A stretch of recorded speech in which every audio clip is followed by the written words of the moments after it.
Everyone, Radhe Radhe. स्वागत है आपका अपने चैनल दिव्यजीत क्रिएशन एंड ब्लॉगर।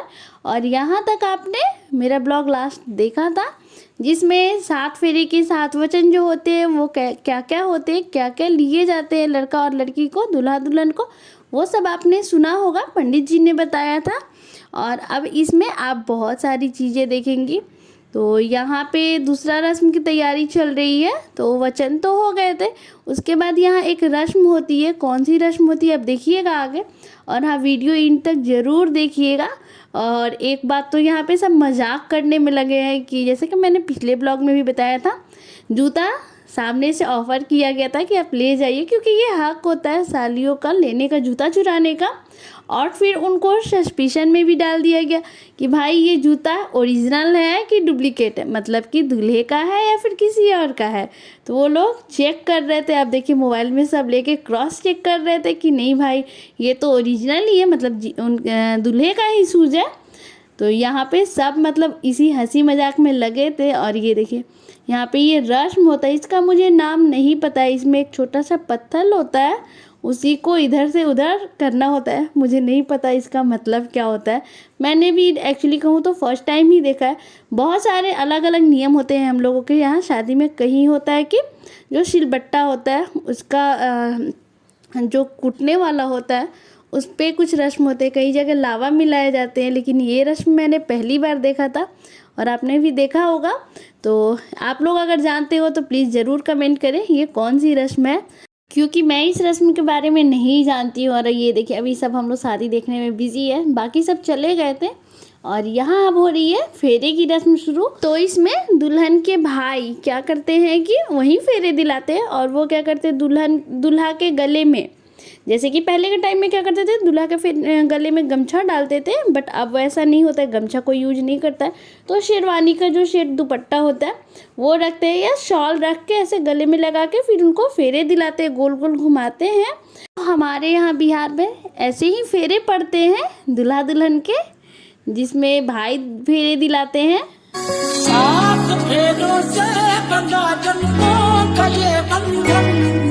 और आप वीडियो को इन तक देखिएगा। यहाँ बहुत सारे कॉपीराइट आ जा रहे हैं मेरे गाने पे, बहुत सारा, इसलिए मैं गाना भी नहीं यूज कर सकती हूँ। बट कोई नहीं, ब्लॉग तो आपको पूरा मिल रहा है। और अब बारी है सिंदूरदान की, क्योंकि फेरे लग गए हैं और अब सिंदूरदान होना बाकी है। तो यहाँ पे हम वेट कर रहे थे कि हमारे यहाँ सिंदूरदान होते हुए कोई नहीं देखता है। कोई भी कुंवारा लड़का हो लड़की हो कोई नहीं देखता है, बस दूल्हा दुल्हन देखते हैं और जो सिंदूरदान कराते हैं मैरिड वो देखती हैं, शादीशुदा लोग वही देखते हैं। इसीलिए उनको अच्छे से कवर किया जाता है। तो या तो आपके पास चादर है तो चादर से करिए, वरना अभी तो यहाँ शॉल का यूज किया जा रहा है, क्योंकि मतलब कुछ भी चीज़ होता है जिसे ढकना होता है कि कोई ना देख पाए। आप देख सकते हैं। और इसमें ही मतलब सिंदूरदान होगा, जो दूल्हा दुल्हन को सिंदूर लगाएंगे। ये सिंदूरदान कोई नहीं देखता है, हमारे में कोई नहीं देखता है, बस दूल्हा दुल्हन और जो सिंदूरदान कराते हैं बस वहीं देखते हैं। तो इसमें अभी होता है कि एक बार दिया जाता है, कई जगह पर होता है कि 5 बार सिंदूर कराया जाता है, बट नहीं, एक बार में जितना लंबा आप सिंदूर माथे पर लगा पाए। नाक पर से नहीं लगाना होता है, माथे पर से ही लगाना होता है स्टार्ट, और इन एक बार में ही करना है। तो वहीं बताया जा रहा था कि एक बार चिटकी में भर उठाओ सिंदूर और पूरा अच्छे से लगा देना होता है। सच कहे तो सिर्फ सिंदूर का ही खेल होता है। सिंदूर लगने के बाद शादी संपन्न हो जाती है। और ये देखिए सिंदूर लगने के बाद किसी भी लड़की का चेहरा निखर जाता है। कोई भी लड़की अनमैरिड रहती है, शादी नहीं हो रहती है, तो कितना भी रेडी हो जाए चेहरा का अलग होता है। और जब सिंदूर पड़ जाता है तो चेहरे का लुक ही चेंज हो जाता है, मतलब जो रौनक आ जाती है। और उसके बाद सिंदूर लगने के बाद टीका लगा दिया गया है। और अब हो रहा है टीका कढ़ाई की रस्म। तो यहाँ पे अब देखिए सिंदूर पड़ने के बाद पहला चीज़, दुल्हन दूल्हे के बाएं बगल आके बैठ गई। जैसा कि मैंने पिछले ब्लॉग में बताया था कि जब तक शादी नहीं हुई रहती है तब तक दुल्हन दूल्हे के दाहिने बगल बैठती है, बट सिर्फ सिंदूर पड़ जाने की वजह से वो दूल्हे के बाईं तरफ बैठती है। और यहाँ दुल्हन की माँ सिंदूर लगा रही है। तो ये रस्म होती है टीका काटने की रस्म, इसमें दूल्हा और दुल्हन दोनों को टीका लगाया जाता है। तो दूल्हा को तो सिर्फ टीका लगाया जाता है और दुल्हन को उसके सिन्होरा से, जो सिन्होरा आता है उसके सिन्होरा से नाक पर से सिंदूर लगाया जाता है 5 बार। सिंदूर दान होने के बाद मैं और सेजल हम दोनों होटल चले गए थे वापस घर के लिए। और देखिए हर्षाली सो गई है, कुहू जग गई थी। तो हम लोग अभी रूम पे चले जा रहे हैं क्योंकि वहाँ जाएंगे थोड़ा रेस्ट करेंगे और फिर अब थोड़ी देर में विदाई की रस्म शुरू होने वाली थी। इसी वजह से हम लोग घर भी चले जा रहे हैं क्योंकि वहाँ पे जाने पे जब विदाई होके आएंगी दुल्हन, जब हमारे यहाँ आएगी तो हम उनका स्वागत करेंगे, इसी वजह से। तो मैं, सेजल, कुकी और कुहू हम चारों जा रहे हैं और सिद्धार्थ हम लोग को छोड़ने जा रहे थे। रूम पे पहुंचने के बाद मैं फ्रेश वगैरह हुई, थोड़ा सा पैकिंग किया क्योंकि उस दिन हम लोग को निकल भी जाना था। और ये देखिए रेडी वेडी होके आए हम लोग घर। तो यहाँ पे दुल्हन की गाड़ी आ चुकी थी, विदाई करा के आ गए थे ये लोग। अब यहाँ पे गृह प्रवेश होगा।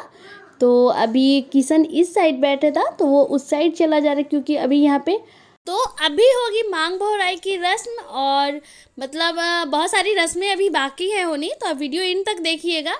और इसमें देखिए यहाँ पे रखा हुआ है कोहड़ा, रखा हुआ है थाल में लड्डू रखा हुआ है, कुछ कपड़े रखे गए हैं। तो इन सब की भी एक रस्म होगी, तो आप देखिएगा। और यहाँ साइड में मौसी खड़ी है दही लेकर, ये देखिए। तो हमारे में क्या होता है कि जब दुल्हन नहीं आती है तो उनको दही दिखाया जाता है, कोहड़ा दिखाया जाता है, मछली भी दिखाई जाती है। तो आप मछली अभी लास्ट में दिखाई जाएगी। तो ये देखिए यहाँ पे मौसी पहले दही दिखा दे रही है। और ये चीज़ दिखाने के बाद ही कोई दुल्हन का चेहरा देखता है, पहले कोई नहीं देखता है। ये देखिए तो अभी मौसी पहले दही दिखा दे रही है। और 5 या 5:15 के टाइमिंग था गृह प्रवेश कर लेने का, यानी कि दुल्हन को घर में आने का टाइमिंग था 5 या 5:15 के करीब में।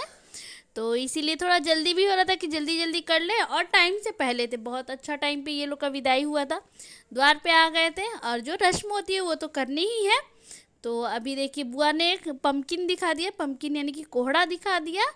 और अभी ये लोग बैठे हुए हैं और आप देख सकते हैं इनका सिन्होरा बहुत ही प्यारा है। हम लोग में सिन्होरा ना बहुत ही खूबसूरत होता है। तो आप देखिए कितना सुंदर है ना। और ये देखिए यहाँ बकेट में आया है मछली, तो मछली भाग गया था, मतलब कूद के, क्योंकि जिंदा मछली दिखाई जाती है। ये देखिए तो बकेट में ही मछली कौन पकड़ता है, इसीलिए बकेट में ही मछली आई थी, उसी में दिखाया गया है। क्योंकि ये सब हमारे में रस्म होती है। ये देखिए आपने देखा होगा काली कलर की मछली थी। और आप अभी देखिएगा अभी एक और रस्म में बाकी है। तो यहाँ पे मछली वगैरह दिखाने के बाद हम सब मांग बहोरते हैं। तो उसमें क्या है कि जो दुल्हन का सिन्होरा है उसमें से उसको नाक पर से सिंदूर लगाना होता है, और वो अलग बटिया में सिंदूर रखती है। वो जो उसको मतलब सिंदूर लगाता है उसको वो लगाती है सिंदूर नाक पर से ही। तो अभी दीदी ने लगाया शिल्पी को, फिर उसने लगाया। और ये देखिए यहाँ पे साड़ी वगैरह आया है। तो यहाँ पे एक रस्म होती है डोली छेकाई की रस्म। तो ये देखिए यहाँ पे डोली छेकाई में साड़ियाँ वगैरह गाड़ी के ऊपर रखी जाती है और कुछ रस्म होती है। एक्चुअली मैंने पहली बार ये रस्म देखा था, ये दीदी लोग में होती है। और नेग मिलता है, तो नेग तो मौसी सबको दे दी थी, साड़ी वगैरह सबके लिए पहले ही कर चुकी थी। तो वही साड़ियाँ यहाँ पे रखी गई है कि हाँ ये डोली छेकाई का नेग है, तो गाड़ी के ऊपर रखा जाता है। और हमारे यहाँ दूल्हा दुल्हन जब आते हैं तो ऐसे ही घर में नहीं एंट्री करते, वो जो डाला बोलते हैं ना, बांस का डाला, उसमें पैर रख के जाते हैं। तो अभी आप देखिएगा, मैं आपको दिखाऊंगी, क्योंकि ऐसा हम लोगों ने भी किया है। मेरी भी जब शादी हुई है तो हम लोगों ने भी डाला में किया। हर कोई हमारे यहाँ ऐसे ही करता है, बांस का जो डाला होता है उसमें पैर रख के अंदर जाते हैं, घर में एंट्री करते हैं। तो ये देखिए पहले अभी तो बाहर में ही सीढ़ियाँ थी, इसलिए इनको सीढ़ियों पे चढ़ा के फिर डाला में पैर रख के इनको अंदर लेकर जाएंगे।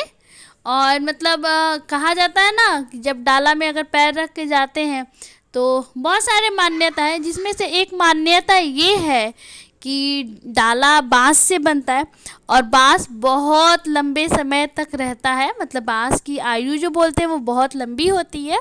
और इसमें कि दोनों को एक ही डाला में पैर रखना है, इससे यही मतलब है कि इन दोनों का साथ बहुत लंबा समय तक बना रहे। ऐसा ही कुछ होता है, मैंने कहीं सुना है। और ये देखिए एक ही डाला में दोनों को पैर रखना है, फिर पीछे वाला डाला आगे आएगा, उसमें दूल्हा पैर रखेगा, फिर पीछे से दुल्हन पैर रखेगी। ऐसे करके अंदर ये लोग एंट्री करेंगे। और अभी ना दोनों जिया जी लोग द्वार छेकने के लिए खड़े हैं कि हम दोनों द्वार छेक रहे हैं, पहले गाना गाइए फिर आप अंदर जाएंगे, ऐसे करके। तो किशन की शादी का ये ब्लॉग, ये जो सीरीज चल रहा था यहीं पे एंड होगा। मतलब ये पूरा ब्लॉग आप देख के जाइएगा, पूरा यहीं पे एंड होगा। इसके बाद मैं फिर से एक और शादी ब्लॉग लाऊंगी, क्योंकि मैं गई ही थी शादी में, बिहार में गई थी, घर गई थी, शादी में ही गई थी इसलिए। और ये देखिए यहाँ ऊपर में पूरा फूल से सजाया गया, डेकोरेट किया गया था। यहाँ ये मौसी का घर है। और मैं सच बताऊँ इतना भीड़ भाड़ था ना कि मैं मौसी के घर का वीडियो भी नहीं ले पाई थी, बिल्कुल टाइम नहीं हो रहा था।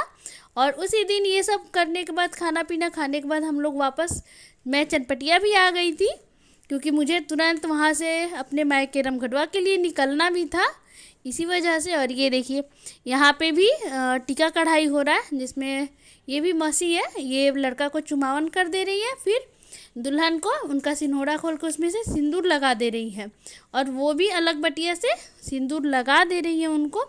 तो मैं तो ज़्यादा देर नहीं रुकी थी, सुबह को खाना वगैरह खाने के बाद शाम का नाश्ता किया और हम लोग सो गए थे, क्योंकि रात भर का जगे थे, इसीलिए कोई ब्लॉग ज़्यादा बना नहीं पाई थी मैं, बहुत कम मैंने वीडियोस बनाया था। और ये देखिए भाभी भी बाहर में मांग बोहराई नहीं की थी, यानी कि टीका नहीं लगाई थी, सिंदूर नहीं लगाई थी, इसीलिए अभी वो भी लगा दे रही है यहाँ पे। अब मैं वीडियो को यहीं पे एंड करती हूँ। तो वीडियो पसंद आए तो लाइक करें, शेयर करें, नए हैं तो सब्सक्राइब करें। मिलते हैं नए ब्लॉग में, बाय।